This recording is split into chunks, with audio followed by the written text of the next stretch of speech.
आतंकवाद किसी विशेष उद्देश्य की पूर्ति के लिए हिंसा का व्यवस्थित उपयोग कर जनसंख्या में डर का वातावरण बनाता है। आतंकवाद शब्द मूल रूप से फ्रांसीसी क्रांति में आतंक के राज के समय जैकोबियन क्लब के कार्यों का वर्णन करने के लिए किया गया था। वर्तमान में पूरे विश्व के लिए आतंकवाद एक बहुत बड़ी अंतर्राष्ट्रीय समस्या बन चुका है और इस वैश्विक समस्या ने लगभग सारे राष्ट्रों को प्रत्यक्ष रूप से प्रभावित किया है। और आतंकवादियों के बहुत सारे उद्देश्य होते हैं, समाज में हिंसा के डर को फैलाना, राजनीतिक उद्देश्यों की प्राप्ति करना, और इनके निशाने पर हर समय देश का आम नागरिक भी होता है। ऑस्ट्रेलिया स्थित institute for economics and peace द्वारा जारी किए गए वैश्विक आतंकवाद सूचकांक 2017 में वर्ष 2000 के प्रारंभ से लेकर के 2016 के अंत तक 17 वर्षों के दौरान आतंकवाद के प्रमुख वैश्विक रुझानों पैटर्नों का एक विस्तृत विवरण दिया गया, जिसमें भारत को 8वां स्थान प्राप्त हुआ था। और वहीं वैश्विक आतंकवाद सूचकांक 2018 में भारत को 133 देशों की सूची में 7वां स्थान प्राप्त हुआ था। इस सूची में पहले, दूसरे, तीसरे स्थान पर इराक, अफगानिस्तान और नाइजीरिया थे। सवाल यह है कि वैश्विक आतंकवाद विरोधी रणनीति के स्तंभ क्या हो। तो वैश्विक आतंकवाद विरोधी रणनीति के उपाय निम्नलिखित है। 1. आतंकवाद के प्रसार के लिए उपस्थित अनुकूल परिस्थितियों में बदलाव करने के उपाय। 2. आतंकवाद को रोकने तथा उससे निपटने के उपाय।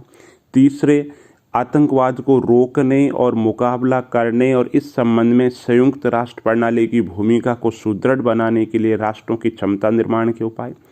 आतंकवाद के विरुद्ध मुकाबला करने के मूल आधार के रूप में विधि के शासन और सभी के लिए मानवाधिकारों के सम्मान को सुनिश्चित करने के समस्त उपाय किए जाए।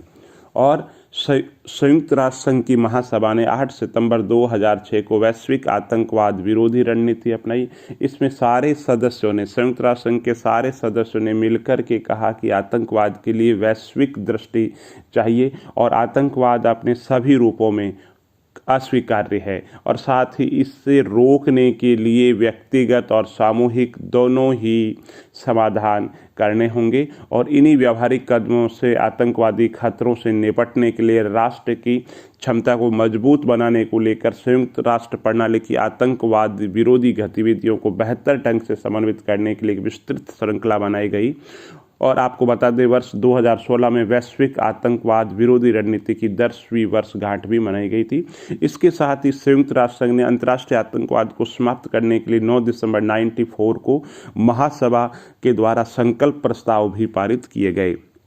इसके अलावा समय समय पर प्रमुख विभिन्न अभिसमय है जो भी इस दिशा में प्रभावी कार्य कर रहे हैं। इसके अलावा एक वित्तीय कार्यवाही टास्क फोर्स है, उसका भी गठन किया गया, जिसका उद्देश्य मनी लॉन्ड्रिंग है, आतंकवाद को जो आर्थिक सहायता है वो रुक जाए, इस तरीके की प्रभावी व्यवस्था की जाए।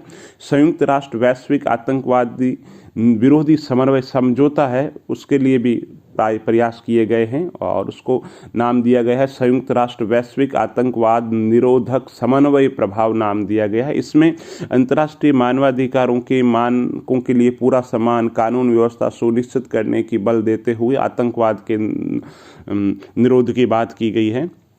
सवाल यह है कि आतंकवाद विरोधी वैश्विक समझौतों की जरूरत क्यों है।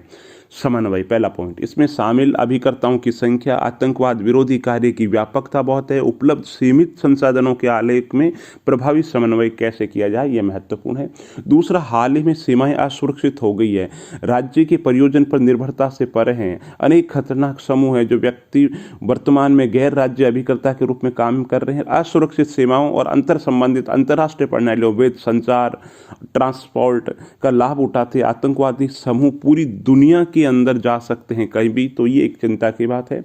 और आतंकवादी खतरों को नियंत्रित करने के लिए देश की क्षमता के लिए बहुपक्षीय पहल, संस्थान, कार्यक्रमों के निर्माण की जरूरत है। एक विस्तृत श्रृंखला बनाए जाने की जरूरत है जिसमें पुलिसिंग से लेकर के काउंटर रेडिकलाइजेशन कार्यक्रम तक शामिल है। और इसके साथ में नवीन उभरती तकनीकें जैसे कि आर्टिफिशियल इंटेलिजेंस, कृत्रिम बुद्धिमत्ता, ड्रोन, त्रिआयामी मुद्रण, इनके दुरुपयोग के साथ में आतंकवादी समूह के द्वारा हेट स्पीच के उपयोग, धार्मिक विश्वासों के विरूपण के विरुद्ध सतर्कता, आतंकवाद से निपटने के लिए एक वैश्विक रणनीति की जरूरत है।